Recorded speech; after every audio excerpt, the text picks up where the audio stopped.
A woman, a cellar, two little girls pressed against her chest in total darkness. Above her, her city was being torn apart, door by door, family by family. And nobody was coming to save them. This is not a war story. This is what war actually looked like for the people history chose to forget. December 1098. The northern Syrian city of Mara al-Numan. 2 weeks of siege, and the walls had finally given way. Not through clever strategy, but through the raw, desperate force of exhausted men scaling ladders in pitch darkness, while defenders hurled boiling oil down onto the stone below. A woman named Yasmin was hiding in the cellar beneath her home, 31 years old. Her husband, a cloth merchant, had been cut down on those very walls just 3 days before. She sat crouched in that suffocating dark, her 2 daughters, 9 and 6, pulled tight against her body, buried beneath the floorboards of the only home they had ever known. Above her, the city was dying. First came the clashing of steel, soldiers fighting in the streets, then the screaming as the violence bled past the fighters and forced its way into homes. Then came the sound of doors being smashed open again and again, moving house to house like a drumbeat of doom. And after every door, silence. Each silence was a family. Each silence was an ending. The crusaders who broke through Mara's walls had been marching for 3 years. They had walked from France and Norman Italy across an entire continent, through disease that claimed more lives than any enemy army, through a starvation so savage their own bodies had begun consuming themselves. They had laid siege to Antioch for 8 brutal months, and nearly perished outside its gates. What emerged from that suffering was something that religious fire and sheer desperation had fused into a weapon with no off switch. These men believed with absolute certainty that God himself had sent them to reclaim the Holy Land, that every enemy they killed was an enemy of Christ, that everything they did inside conquered cities carried divine approval. The massacre at Ma'ar killed an estimated 20,000 people. This was not a military garrison. It was a market town, merchants, craftspeople, farmers who had simply taken shelter behind the walls when the Frankish army appeared on the horizon. Civilians, in every sense of the word. And what followed the killing was so extreme that even the Crusader chroniclers could not bury it entirely. Fulcher Chartres, a priest who praised every victory as a hand of God, recorded that soldiers consumed the flesh of the dead. Radulf confirmed it. Albert of Aachen added further detail. The cannibalism at Ma'ara is documented by multiple independent sources because too many witnesses were there to deny it. But the chroniclers, who could not avoid writing about the eating of the dead, found it remarkably easy to say nothing about what happened to the living, the women of Ma'ara, and what was done to them before and during the massacre. Those details appear in the Arab sources with precision that tells you the historians who recorded them knew exactly what they were doing. They were preserving what the other side would erase. And they were right. For 900 years, the Western version framed Ma'ara as a regrettable excess by starving men. It never told the story of the women in those cellars. That story was written. It was simply never translated into languages that Western school children were taught to read. Before we go any further, if you're watching this right now, whether you are in the United States, the UK, Pakistan, India, Egypt, or anywhere else on this planet, hit that subscribe button right now, because what is coming next draws from both sides of this conflict. Latin chronicles and Arabic manuscripts, the words of priests who marched with the army, and the words of historians who buried the dead after the army moved on. This is the Crusades, as the people history forgot actually lived them. Subscribe and don't miss a single part of this story. You have heard of the Crusades. You learned about them in school. Knights in gleaming armor, riding toward Jerusalem under the banner of the cross. Richard the Lionheart, standing across the desert from Saladin, a great clash of civilizations, fought between armies on open battlefields. That is the version. It is not entirely false, but it is incomplete in a way that amounts to exactly the same thing. The Crusades were not fought between armies on open fields. They were fought through cities, through streets packed with civilians who had nowhere to run when the walls came down. The primary victims of every Crusader siege every sack, every conquest were not soldiers. They were the people who lived behind those walls. Women, children, the elderly, merchants, and craftspeople whose only connection to the military conflict was the misfortune of living in a city that someone with an army decided to take. Western chronicles celebrated the victories. Arab chronicles documented what happened to people left behind. For 900 years, Western historians drew almost entirely from Western sources and produced a version of the Crusades that omitted precisely what those sources chose to omit. The Arab accounts existed, manuscripts carefully preserved in libraries across the Islamic world. They were not consulted, not translated, not taught. The result was a 900-year gap in the historical record. Not because the evidence was missing, but because the people with the power to shape Western education never considered that evidence worth including. To truly understand what happened to women during 2 centuries of holy war, what happened in the hours after the walls fell, the period Crusader chroniclers skipped over, and Arab historians recorded in devastating detail, you need to understand the kind of army that arrived at the gates of their cities in the first place. This was not a professional military force. It was not an organized campaign of trained soldiers operating under a structured chain of command with rules of engagement. It was something the medieval world had never produced before and would never produce again. In November 1095, Pope Urban II stood before a massive crowd at Clermont in central France and called upon all of Christendom to march east and tear Jerusalem from Muslim control. The speech itself has not survived in any reliable form, but its effects are documented beyond all dispute. Urban offered something no pope had ever put on the table before: complete absolution of sins for every person who took up the cross, every crime committed, every sin weighing on your soul, every punishment waiting for you in the afterlife. Wiped clean, erased. All you had to do was march to Jerusalem and fight for God. The response was staggering. Tens of thousands answered that call. Knights and nobles, yes, but they were the minority. The vast majority were peasants, landless farmers, men drowning in debt, younger sons who stood to inherit absolutely nothing, criminals who saw the cross as a full pardon, men with nothing to lose and everything to gain from a journey that promised spiritual salvation and material reward at the same time. They brought their families. They brought their hatred. They brought the accumulated rage of lives spent at the very bottom of a feudal system that offered them no future whatsoever. And they poured all of it into a religious mission that told them, loudly, clearly, and without question, that God wanted them to kill. The journey east took 3 years, and it didn't just wear them down, it broke them. Not militarily, psychologically. The army crossed the Byzantine Empire, fought Turkish forces at Dorylaeum, then pushed into a landscape of scorching heat and brutal scarcity that European peasants were completely unprepared to survive.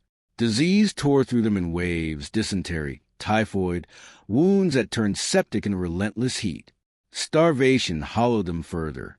Supply lines that had never been reliable collapsed completely during the 8-month siege of Antioch, where Crusaders ate their horses, then their leather equipment, then stripped the surrounding countryside bare until there was absolutely nothing left to take. By the time the army turned south from Antioch toward Jerusalem, the men still standing were not the men who had left Europe. 3 years of suffering had forged them into something that ran entirely on desperation and faith in equal measure. They believed God was testing them. They believed their agony was purification. They believed the cities ahead of them held not just enemies, but enemies of God, and that whatever they did to those enemies was not simply permitted, it was righteous. The religious framework that launched the crusade did not restrain the violence that followed. It authorized it. A soldier who killed in God's name was performing an act of worship. A soldier who looted a conquered city was accepting God's reward. And a soldier who seized a woman from a conquered population was claiming property that God himself had handed him through victory. This was the army that arrived at the gates of Antioch, of Maara, of Jerusalem, starving, brutalized, and absolutely certain that divine authority sanctioned everything they were about to do. And the people behind those gates, the women, the children, the elderly, those with no army to protect them, and no walls strong enough to stop men who walked 3 years to reach them, had no idea what was coming. Antioch fell in June of 1098, and it established a pattern that would repeat at every major crusader conquest for the next 2 centuries. The city had held out for 8 months. The crusaders had nearly perished outside its walls. When a traitor opened a gate in the night, and the army poured through, the violence that followed carried the full accumulated fury of those 8 months of starvation and disease. The military garrison was overwhelmed within hours. What came next was not a battle. It was a sack. The army swept through the city district by district, breaking open homes, killing the men inside, looting everything that could be carried. The Gesta Francorum, the primary Latin chronicle of the First Crusade written by an anonymous Norman knight who was present, describes the fall of Antioch as a glorious victory. God had delivered the city into Frankish hands. The enemy was scattered, and then the narrative moves briskly forward. Skipping the hours between the breach and the aftermath would practice efficiency that defines every Western account of every Crusader city sack. The Arab chronicler writing from the other side did not skip those hours. He described Crusaders entering homes and killing the men they found inside. He describes women dragged into the streets.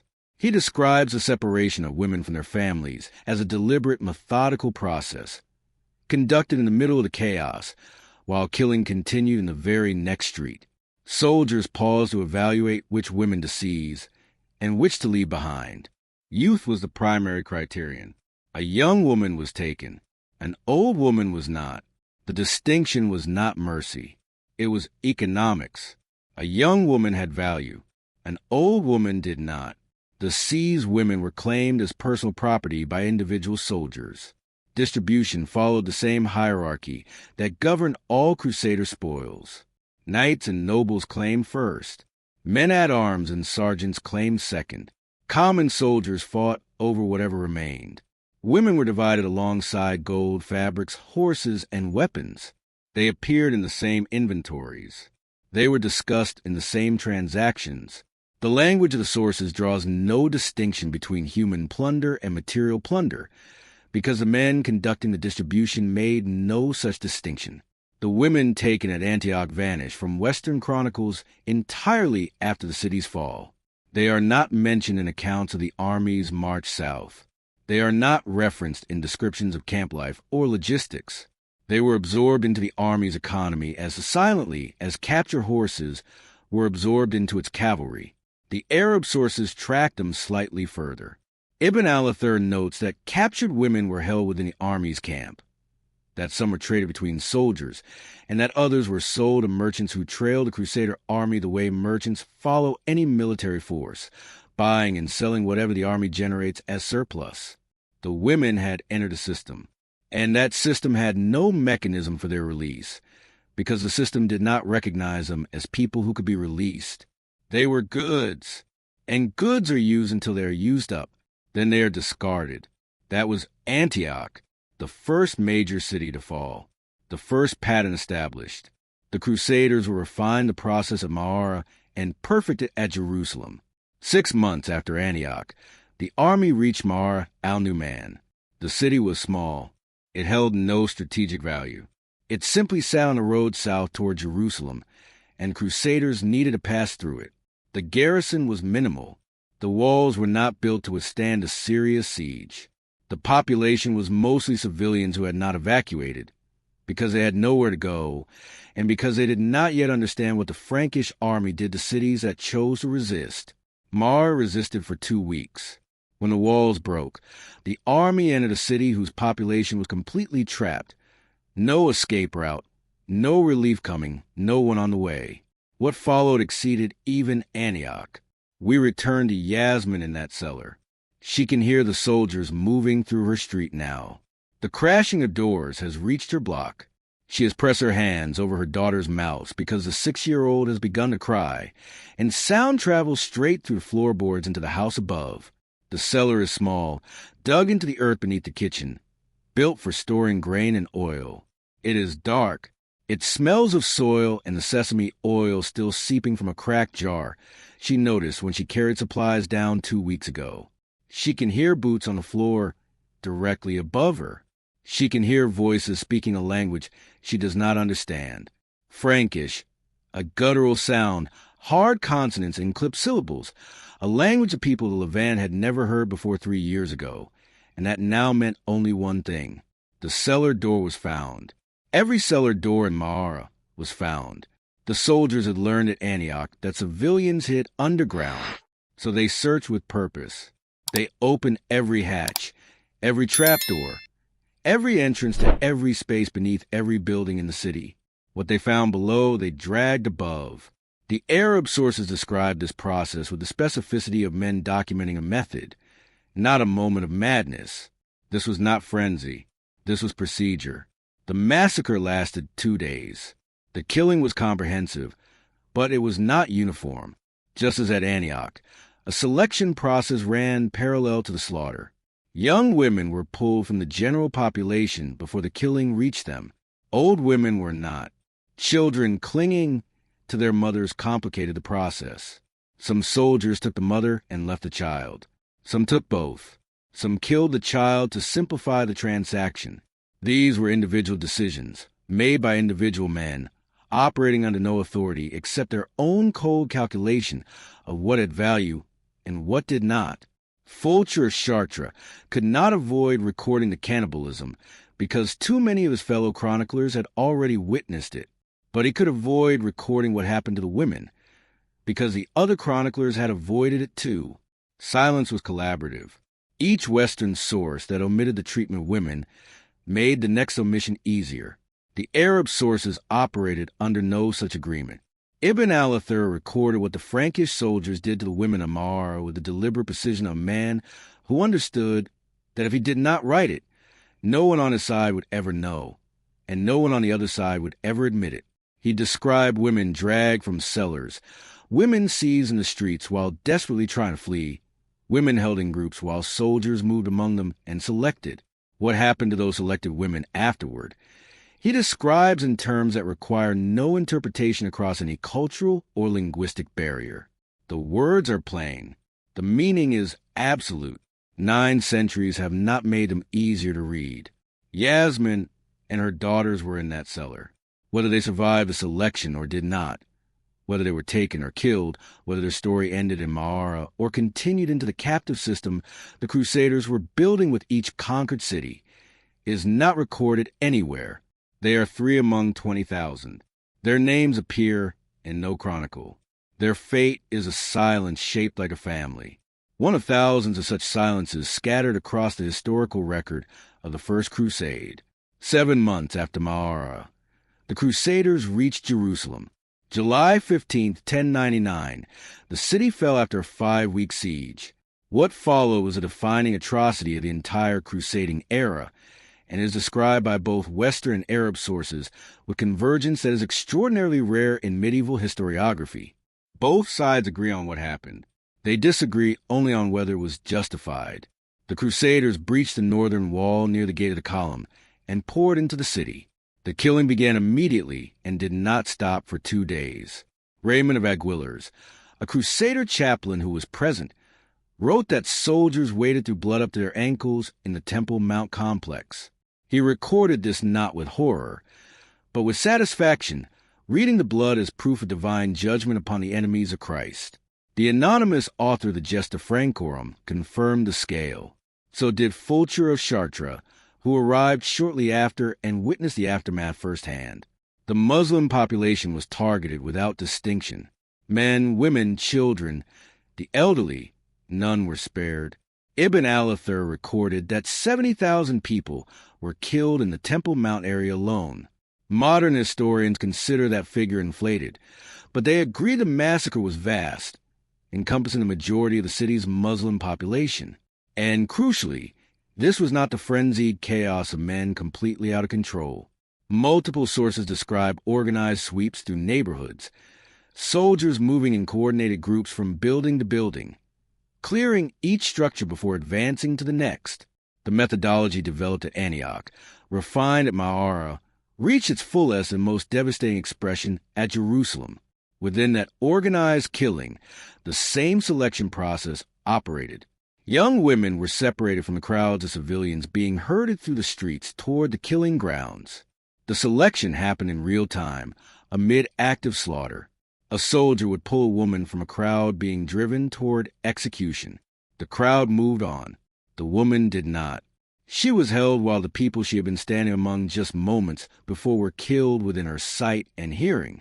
The psychological weight of that is almost impossible to overstate. To be chosen was to survive, but survival meant watching everyone around you die and understanding with absolute clarity that you had not been spared out of mercy. You had been spared out of utility. Your life had been preserved because your body had been assessed and given a price. The alternative was visible in the streets around you. The women selected at Jerusalem entered the same distribution system that had operated at Antioch and Maara. Knights claimed first. Lesser soldiers claimed after. The scale was larger because Jerusalem was larger, and because the army that took it was operating at the absolute peak of its power and its conviction that everything it did was righteous. Raymond d'Aguilers mentions the seizure of women in passing, a subordinate clause in a sentence about the distribution of spoils, as though the taking of human beings was no more remarkable than the taking of gold or silk. For the chronicler, it was not. The women were plunder. Plunder was the army's right. God had given them this city and everything inside it. The Arab historian Al-Qalanisi, writing from Damascus, recorded the fall of Jerusalem with a grief that cut straight through the centuries. He describes the killing, the looting, the burning, and he describes the women taken from their homes, separated from the dead and the dying, led away by men who spoke a language they could not understand, toward a future they could not begin to imagine. His account uses no euphemism. He names what happened with the directness of a man who understood that clarity was the only weapon left available to him. The Crusaders had swords. He had words. And he used them with a precision designed to ensure that what the other side's chroniclers buried, his chronicle would preserve forever. The seizure of women during the Crusades was not chaos. It evolved across campaigns into a structured practice, with understood rules, clear economic dimensions, and a legal framework that the Crusader states formalized once they were established. When the First Crusade ended and the Crusaders built their kingdoms across the Levant, the Kingdom of Jerusalem, the County of Tripoli, the Principality of Antioch, they needed legal codes to govern their new territories. The Assizes of Jerusalem, compiled across the 12th century, became the primary legal framework of those kingdoms. Within these laws, the status of captured Muslim civilians was addressed with a specificity that makes one thing absolutely clear. This had become routine. Captured persons were classified as property. They could be owned, sold, transferred, inherited. The legal language drew no meaningful distinction between a captured woman and a captured horse. Both were assets acquired through conquest. Both fell under identical property laws. The distribution of captured women followed the same feudal hierarchy that governed every dimension of Crusader society. A lord who commanded a siege was entitled to a share of all spoils, including human spoils. His knights received shares proportional to their rank and contribution. Men-at-arms received less. Common soldiers took what remained. This allocation was not informal. It was governed by custom that carried the full force of law, and disputes over the distribution of captured women were settled by the same courts that resolved disputes over land and livestock. What this system means is something that demands to be stated plainly. The seizure of women during Crusader conquest was not an aberration committed by undisciplined soldiers in moments of chaos. It was an institution, deliberately built into the legal and economic structure of the Crusader states with the same careful deliberation applied to taxation and land tenure. A knight who took a woman during a city sack was exercising a legal right. A lord who received his share of captured women was collecting revenue owed to him under the customs of war. These women had been converted from human beings into a category of income, processed through a legal system designed by men who considered themselves Christian and civilized, men who attended Mass every single Sunday in churches built on the foundations of mosques they had converted. Think about what that means for a moment. The Crusaders did not simply commit acts of violence against women during the heat of battle and move on. They built a civilization in the Levant that incorporated the ownership of captured women into its very legal foundations. They wrote laws about it. They adjudicated disputes about it. They passed women as property from father to son through inheritance. They created a society where a man's wealth could be measured partly by the number of captured women his household contained. The violence of the siege was temporary. The system it fed was permanent. And the women inside that system had no legal mechanism to challenge their status, because the law that governed them had been written by the men who owned them. Drop a comment and tell me what you think it means when a society builds its laws around the ownership of human beings and calls itself a kingdom of God. Because the system did not stop at ownership. It extended directly into commerce. The markets where women were bought and sold operated openly, in broad daylight, in the ports of the Holy Land. What daily life actually looked like for a captured woman inside the Crusader states depended entirely on the man who claimed her. The spectrum of experience was wide, but that spectrum existed entirely within captivity. The best possible outcome was still imprisonment. The worst was something the Arab sources described with a grief that suggested historians who recorded it had spoken to survivors directly at the more controlled end of that spectrum. Captured women were absorbed into Frankish households as domestic labor, cooking, cleaning, washing, maintaining homes that Crusader lords had seized from the Muslim families who had built them. A woman who had lived in a house as its owner's wife now cleaned that same house as its new owner's servant. She walked the same rooms. She cooked in the same kitchen. She slept in a space that had been her home and was now her prison. The psychological weight of that arrangement was devastating, even when the physical treatment was not overtly violent. Everything familiar had been inverted. The walls that had once meant safety now meant confinement. The rooms where she had raised her children were now occupied by strangers speaking a language she was learned to understand only out of sheer necessity. Usama ibn Munkid, a 12th century Arab nobleman who lived alongside the Crusaders and recorded his observations with a sharp, often sardonic eye, describes encounters with Muslim women in Frankish households throughout his memoir, the Kitab al-Idabar. It is one of the most valuable sources on daily life in the Crusader states, precisely because Usama moved between the two worlds with unusual freedom. He describes women serving in Crusader homes with a status he recognized as indistinguishable from slavery. They could not leave. They could not refuse work. They could not contact their families or the broader Muslim community without their owner's permission that was rarely granted. They could not practice their faith openly, because the households they served were Christian and the display of Islamic practice was not tolerated. These women had no legal recourse of any kind. The Assizes of Jerusalem provided protections for Frankish women, for Christian settlers, for the free population of the Crusader states. Captured Muslim women existed entirely outside those protections. They could not petition a court. They could not appeal to a magistrate. They could not testify. Their legal personhood had been erased at the moment of capture and replaced with a status the law recognized only as property. A woman mistreated by her owner had exactly the same legal options as a horse mistreated by its rider. None.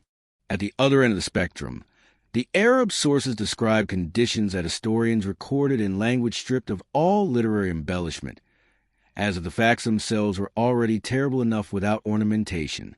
Women held not as household servants, but as objects of use, confined to rooms, denied all mobility, subjected to whatever their captors demanded, with no possibility of refusal and no audience for complaint. These accounts are scattered across multiple Arab sources from the 12th and 13th centuries. They are consistent with one another. They are consistent with what is known about the treatment of captured women in every medieval conflict across history. And they describe a reality that Western chronicles of the Crusades never once acknowledged, because acknowledging would have required those chroniclers to describe Crusaders not as soldiers of Christ, but as men who did to captive women what men with absolute power over powerless women have done in every war, in every century, without exception. The women in these households lived in a silence that extended far beyond their inability to speak their captor's language. They lived in a silence deliberately imposed by a historical tradition that did not consider their experience worth recording. The Frankish chronicles describe battles, sieges, treaties, the politics of kings and popes. The Arab chronicles describe the same events from the opposite side. Neither tradition centered the women. They appear in margins, in subordinate clauses, in sentences that almost mention them before moving on to something the writer considered more important. They appear in passing references that confirm their presence without ever exploring their experience. They were there. Everyone knew they were there. Nobody wrote their story. The Crusader states were not isolated kingdoms scraping by on subsistence. They were commercial powerhouses, fully integrated into the most sophisticated trade networks the medieval world had ever produced. The ports of Acre, Tyre, and Tripoli connected the Levant to the maritime economies of the entire Mediterranean. Goods flowed through these ports in volumes that generated staggering wealth for the Italian merchant republics that controlled the shipping lanes. Venice, Genoa, Pisa. These cities did not simply support the Crusades with ships and supplies. They profited from them. And among the goods that flowed through Crusader ports were human beings. Slave markets operated openly in Acre, not hidden in back alleys, not conducted in whispers. These were regulated commercial operations that generated tax revenue for Crusader authorities. The Kingdom of Jerusalem taxed the sale of captured persons exactly the way it taxed the sale of spices and textiles, as a legitimate category of commerce subject to the same customs duties and record-keeping requirements. The markets had fixed physical locations. They had regular operating hours. They had merchants who specialized in the trade the way other merchants specialized in silk or pepper. Women captured during military campaigns entered these markets through the same distribution chain that began on the battlefield. A soldier who had claimed a woman as a share of the spoils could keep her or sell her. Most sold. A soldier needed cash far more than he needed a captive. The markets provided liquidity. A woman seized during the sack of a city might pass through multiple transactions within weeks. Sold from soldier to merchant to buyer, each transaction carrying her further from her home and deeper into a system that processed her as pure commodity. The Italian merchant republics transported captured women by ship across the Mediterranean. And this is not speculation. It is documented in the commercial archives of Genoa and Venice, cities whose meticulous record-keeping preserved the evidence of transactions their descendants would later prefer had never been written down. Bills of sale survive. Shipping manifests survive. Tax receipts recording duties paid on human cargo survive. The documents list women by approximate age, physical condition, and place of origin. The same categories apply to any goods being assessed for market value. A woman from the Levant appearing in a Genoese commercial ledger in the 12th century is reduced to a single line of text. An entry indistinguishable in format from the entry above it recording a shipment of cotton, or the entry below it recording a consignment of dyed cloth. The markets were not small operations. The volume of the slave trade through Crusader ports was significant enough to attract the attention of contemporary observers on both sides. Arab historians noted it with the bitterness of people watching their own population being sold away. Western observers noted it with indifference of people watching commerce function, as commerce does. Papal authorities occasionally issued proclamations against the sale of Christians into slavery, but were conspicuously silent on the sale of Muslims, a silence the market operators correctly interpreted as permission. The women who passed through these markets dispersed across the entire Mediterranean world. Some remained in the Crusader states. Some were transported to Sicily, to southern Italy, to the Iberian Peninsula. Some ended up in Constantinople. The same trade routes that carried spices east to west and silk west to east also carried women in both directions, their bodies converted into a commodity, moving along the same channels as every other product of medieval commerce. They entered households in cities they had never heard of, speaking languages they did not know, serving people who knew nothing about them except what the bill of sale recorded. Their names were not on the documents. Their histories were not attached to the transactions. They were units of commerce. And units do not have stories. They have prices. But the suffering was not one-directional. Muslim armies captured Frankish women with the same regularity that Crusader forces captured Muslim women. 2 centuries of warfare produced captive populations on both sides, and the women on both sides experienced variations of the same destruction. The fall of Edessa in 1144 was the first major Crusader territory lost to Muslim reconquest. The city had been held by the Franks for nearly 50 years, long enough for entire generations of Frankish settlers to be born there. When Imad ad-Din Zengi's forces took the city, the Frankish population that had not evacuated, women, children, the elderly, clergy, became prisoners. The Arab sources describe the aftermath in the same categorical language that Crusader sources used when describing the fall of Muslim cities. Captives taken, property seized, population distributed. The symmetry is precise, and it is damning. Saladin's campaigns in the 1180s produced the largest captures of Frankish women during the entire crusading era. After his victory at Athene in 1187, and the subsequent reconquest of Jerusalem and dozens of Crusader castles and towns, thousands of Frankish civilians fell into Muslim hands. By the standards of medieval warfare, Saladin's treatment of these captives was notably restrained. Multiple sources, both Arab and Western, record that he permitted the ransoming of prisoners, released some women and children without payment, and issued orders against the mistreatment of captives that he enforced with visible personal authority. Imad ad-Din al-Isfahani, Saladin's secretary and chronicler, documents the ransoming process in detail and records specific instances of women and children being returned to their families. But Saladin was exceptional. Other Muslim commanders operated under far fewer constraints and with far less personal commitment to restraint. Baybars, the Mamluk Sultan who dismantled the remaining Crusader states in the 13th century, conducted campaigns whose treatment of captured Frankish populations mirrored the very worst of what Crusaders had done a century and a half earlier. The fall of Antioch in 1268 produced a massacre and mass capture that Crusader sources described with the same horror Arab sources had used to describe the fall of Jerusalem in 1099. That comparison matters enormously, because it dismantles the comfortable narrative that either side has constructed about the other. Western histories have portrayed the Crusaders as defenders of civilization against barbarism. Arab histories have portrayed the Crusaders as uniquely savage invaders of a cultivated world. Both narratives contain truth. Neither contains enough truth to be called honest. The treatment of captured women during the Crusades was not the product of one civilization's unique cruelty.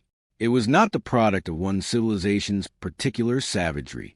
It was the product of siege warfare itself, of the systems every medieval army developed for processing conquered populations, of the economics that made human beings a category of plunder as routine as gold or grain. Both sides seized women. Both sides sold women. Both sides held women in conditions that the sources describe in terms requiring no cultural translation whatsoever. The women on both sides experienced the same destruction. A Frankish woman captured at Edessa and a Muslim woman captured at Jerusalem had more in common with each other than either had with the men who claimed to be fighting on her behalf.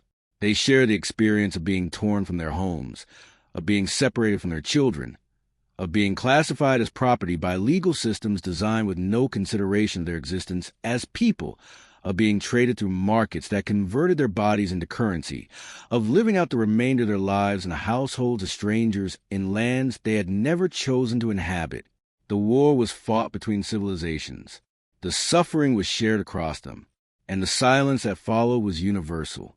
Neither side recorded the women's experience as the women themselves would have told it.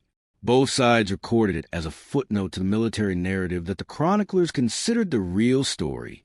Drop a comment and tell me what it means to you that history remembers only its own side's suffering and erases the suffering it caused, because the next part of the story reveals exactly how that erasure was maintained for 9 centuries. The treatment of women did not improve as the Crusades continued. It routinized What had been shocking at Antioch, at Maara, at Jerusalem became standard procedure, so deeply embedded in the culture of crusading warfare that chroniclers stopped remarking on it the way a person stops remarking on the weather. It was simply the condition under which wars were fought, cities were taken, and populations were processed. The Second Crusade in 1147 produced its own atrocities against civilians, poorly documented because the campaign itself was a military failure that Western chroniclers prefer to discuss as briefly as possible. The Third Crusade under Richard the Lionheart produced a massacre at Acre in 1191, where Richard ordered the execution of nearly 3,000 Muslim prisoners, including women and children, in full view of Saladin's army. The killing at Acre was not the frenzied chaos of a city sack. It was a calculated act of military intimidation, which in some ways made it even more chilling. Those prisoners had been held for weeks while ransom negotiations collapsed.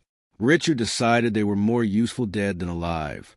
The women among them died alongside the men, executed in batches over the course of a single afternoon.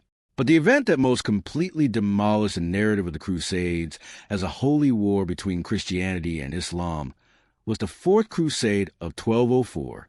The army that departed Europe with the stated intention of attacking Muslim Egypt instead turned its swords on Constantinople, the capital of the Byzantine Empire, the largest Christian city in the world, the very heart of Eastern Orthodox Christianity. Crusaders marching under the banner of the cross sacked a Christian city with ferocity that rivaled anything they had inflicted on Muslim populations.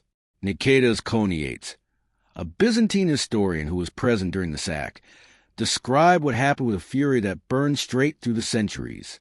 He described Crusader soldiers breaking into homes and churches, looting sacred objects, desecrating altars. And he describes what they did to the women of Constantinople.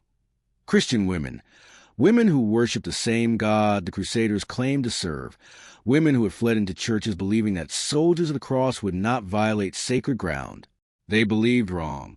Choniates describes women assaulted in churches, in homes, in the streets. He describes nuns dragged from convents. He describes the wives of Byzantine nobles seized from their households and distributed among Crusader soldiers and the Venetian merchants who had bankrolled the campaign, and who expected a return on their investment that included human plunder alongside material wealth. The women of Constantinople were not Muslim. Their city was not an enemy of Christendom. They were Christians being brutalized by Christians in a war launched in Christ's name. And Constantinople revealed with absolute clarity what the earlier Crusades had demonstrated, but the religious framing had obscured. The treatment of women during the Crusades was not driven by hatred of Islam. It was driven by the economics and psychology of siege warfare, a system in which women were plunder. The religion of the woman did not matter. The nationality of the woman did not matter. What mattered was that a city had fallen, and the army that took it expected to be compensated with everything inside, including the people. A Muslim woman in Jerusalem and a Christian woman in Constantinople were processed through the same system with the same cold indifference, because that system made no distinction between them. It distinguished only between people with swords and people without them. The routinization across 2 centuries meant that by the time of the later Crusades, the seizure of women generated almost no commentary in any chronicle, Western or Arab. It had become invisible through sheer repetition. The first time an atrocity occurs, it is documented as extraordinary. The 10th time, it is mentioned briefly. The 100th time, it is not mentioned at all. The silence in the later Crusader sources is not evidence that the treatment of women improved. It is evidence that it became so normal it no longer warranted a single sentence. And that silence was not accidental. It was constructed across 9 centuries through a process of editorial selection, so consistent it constitutes a deliberate, systematic pattern of omission. The Latin chroniclers who documented the Crusades wrote for European audiences. They wrote for posterity. They wrote for a church that had authorized the campaigns and needed those campaigns remembered as righteous. Their task was not to record everything that happened. Their task was to record the version of events that served the narrative of divine mission. Military victories served the narrative. Acts of piety serve the narrative. Miracles, visions, and signs of God's favor served the narrative. The systematic seizure, sale, and abuse of civilian women did not serve the narrative. So it was omitted, not denied, not argued against, simply left out. The way a portrait painter leaves out a scar the subject would prefer not to display. The omission was made easier by the existence of an alternative record. The Arab sources documented what the Latin sources did not, but the Arab sources were written in Arabic, preserved in libraries and manuscript collections scattered across the Islamic world. For centuries, the Arab sources were completely inaccessible to European historians who could not read the language and had no institutional incentive to learn it. Two full accounts of the Crusades existed in parallel, each complete from its own perspective, each incomplete from the others, separated by a linguistic barrier that functioned as effectively as a stone wall. European historians who wrote about the Crusades from the Renaissance onward drew almost exclusively from the Latin chronicles. They reproduced the omissions those chronicles contained because they had no alternative sources to fill the gaps. The version of the Crusades that entered European education was the version the Latin chroniclers had constructed, a narrative of military campaigns and religious devotion in which women appeared only as symbols. The virtuous Christian woman praying for her knight's safe return, the dangerous Saracen temptress, the noble queen accompanying her husband on crusade. These were literary figures. The real women, the ones in the cellars, in the markets, in the households of men who had killed their families, were not in the textbooks because they had never been in the Latin sources the textbooks were built upon.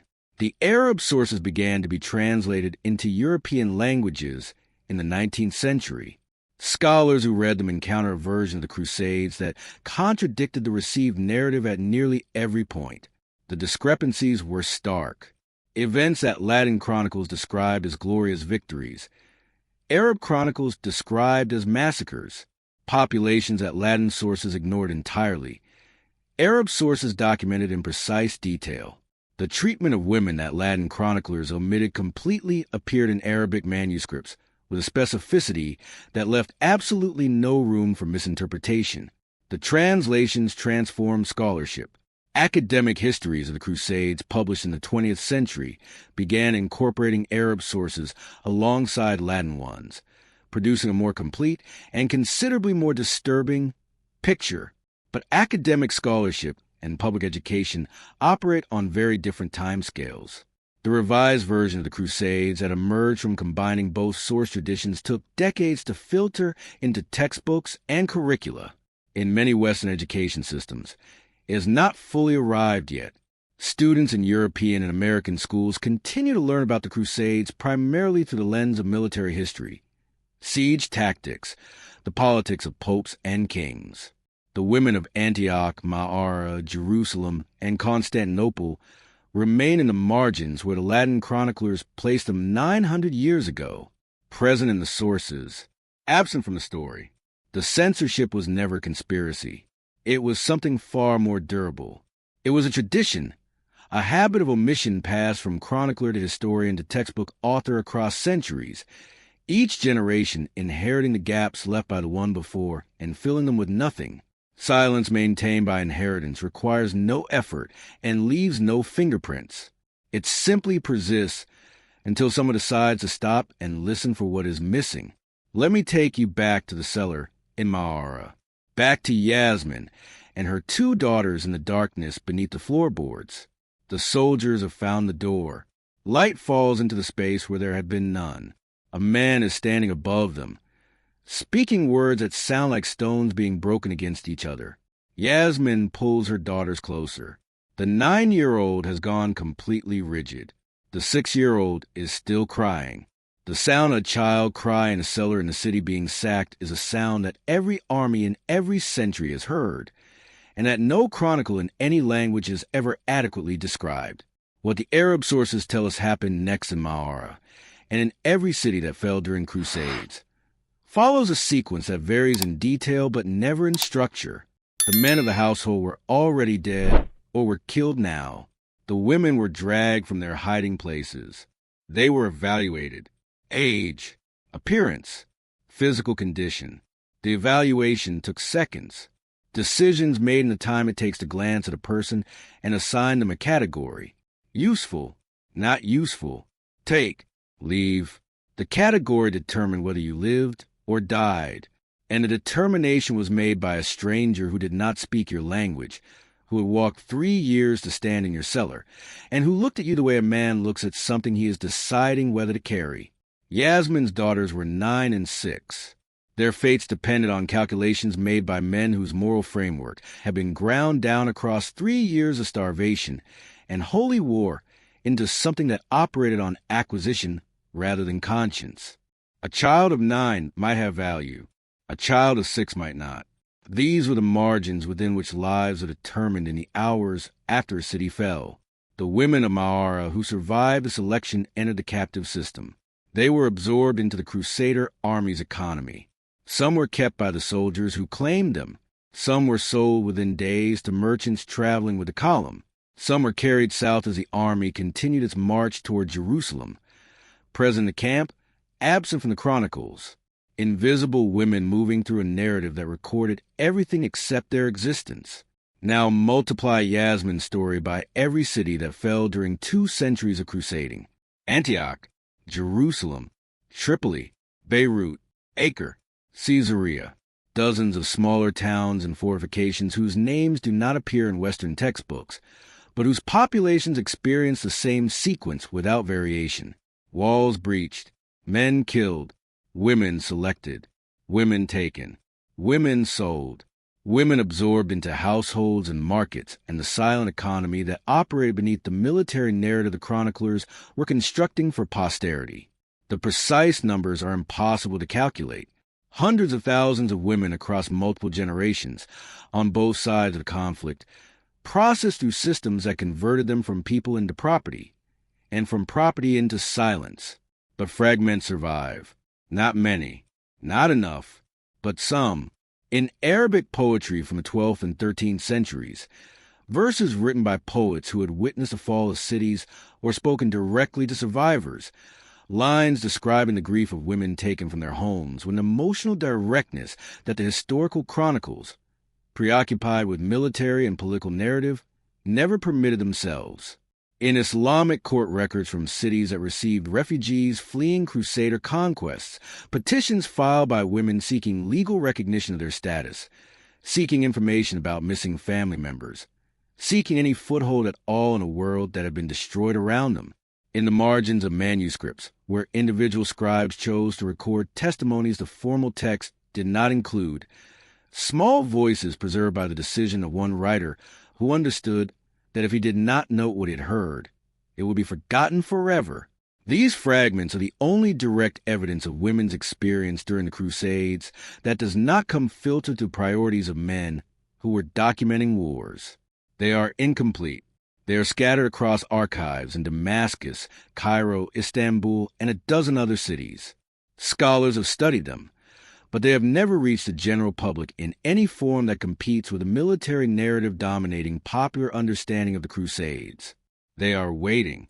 They have been waiting for 900 years. The sites of the Crusader conquest are places you can visit today. Mar al-Man sits in northwestern Syria. Its ancient streets rebuilt and rebuilt again across the centuries since the Crusaders passed through. Jerusalem's old city draws millions of visitors every single year. Pilgrims and tourists walking streets whose stones absorbed blood in 1099, and again in 1187, and have absorbed the footsteps of 9 centuries of people who came to pray in a place that has been fought over more intensely than any other piece of ground on this earth. Acre's Crusader ruins are a tourist attraction on the Israeli coast. Vaulted halls and underground passages, where guides describe military architecture and medieval engineering with obvious pride. The slave markets that operated in Acre's port district are not on the tour. The women of the Crusades left almost no direct testimony. They survive as figures in other people's accounts, mentioned briefly, described in categories rather than as individuals. Captured, taken, seized, sold. Each word a summary of an experience that no single word can possibly contain. Behind each word is a woman who had a name, a home, a family, a life that existed before the walls came down. A woman who cooked meals and raised children and prayed and argued and laughed and grieved and did everything that human beings do when they're permitted to simply be human. The chronicles do not record these things because the chronicles were written by men recording wars. And in wars, women are background scenery, the landscape through which the real story moves on its way to the next battle. 900 years of historical writing about the Crusades. And the women are still in the margins. Western scholarship has begun to correct the imbalance. The Arab sources have been translated. The academic literature has expanded. Historians who specialize in the social history of the crusading era have produced work that centers the civilian experience in ways previous generations of scholars never attempted. But academic correction and public understanding move at vastly different speeds. The version of the Crusades that most people carry in their minds is still the version built from Latin chronicles and Hollywood films. Knights and castles, and swords gleaming in desert sunlight. The version that does not include the sellers. Yasmin's name is not in any chronicle. I gave it to her because someone should. She represents the women of Ma'ara and of every city that fell across 200 years of holy war. Women whose names were never recorded because the men writing the histories never thought to ask for them. Women whose experiences were never documented because the men who documented everything else did not consider those experiences part of the story they were telling. Women who existed in the spaces between the sentences of chronicles that describe gods were being carried out on earth, while omitting what that will look like when it entered a cellar where a mother was holding her children in absolute darkness. They are not in the margins because their stories do not matter. They are in the margins because the people who wrote the center of the page decided that military campaigns, religious politics, and the ambitions of kings were more important than what happened to a woman pulled from her home by a man who believed God had sent him to take everything she had. That decision was repeated by every generation of historians who inherited those sources and reproduced their silences without question. Breaking that silence does not require new evidence. It requires new attention. The evidence has always been there, in Arabic manuscripts, in court records, in poetry, in the fragments that survived because individual scribes chose to write down what they heard before it could disappear. The women have been waiting. 9 centuries is long enough. If what you have learned in this series matters to you, subscribe to this channel right now.